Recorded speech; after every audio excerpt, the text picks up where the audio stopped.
Mga kabombo, kumusta og mayong buntag? Welcome sa Tutulmanon ang Good Morning Philippines. Ani adasab kita sa pagatud kaninyo og atong mga impormasyon sa atong paugnat sa kusog.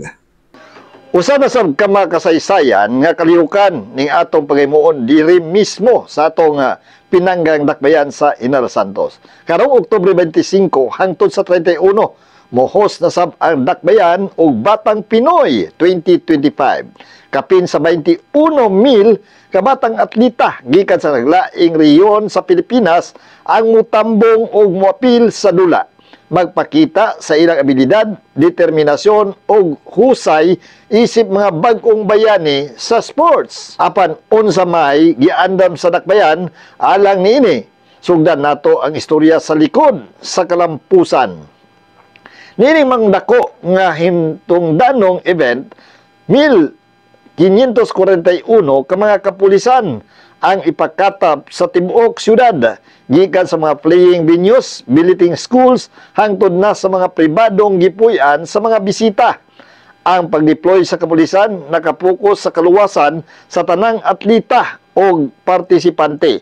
Apil na ang Barangay Tanod, Bureau of Fire Protection o Coast Guard. Apan dili lang seguridad ang giandam, naasay libreng transportasyon nga giandam ang syudad.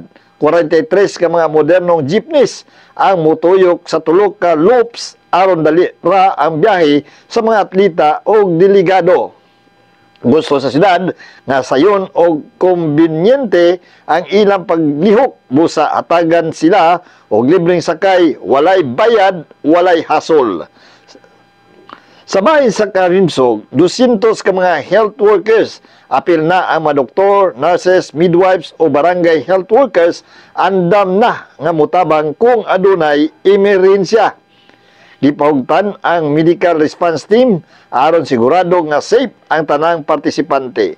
Gawas pa niya na 25,000 ka mga bidding ang naabot na sa Jansan o ipakatap kini sa 30 ka mga billeting schools o sigurado gyud nga komportable ang pagpuyo sa mga atleta gikan pa sa Luzon, Visayas o Mindanao.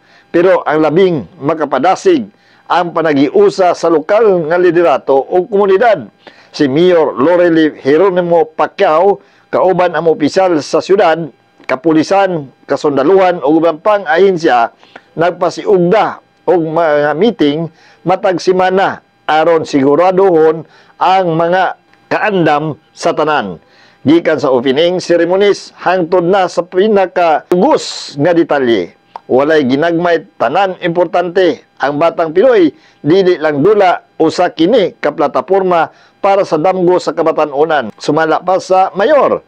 Dili nato ika panghambog nga karon ang Jensan, ang atong home of the champions, na himong sentro sa nasyonal nga sports event Batang Pinoy 2025, usa ka selebrasyon sa talento, disiplina o pagpaningkamot sa kabatan-unan sa Pilipinas.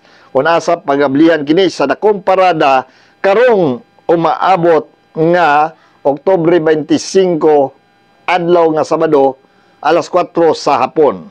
Mga kabombo, hinaot nga atong suportahan kining dula, nagapakita ta og hospitality, pagiusa og pride isip mga taga Jansan. Kay karong panahon na kita nasayod ang kalampusan sa usa, kalampusan sa tanan.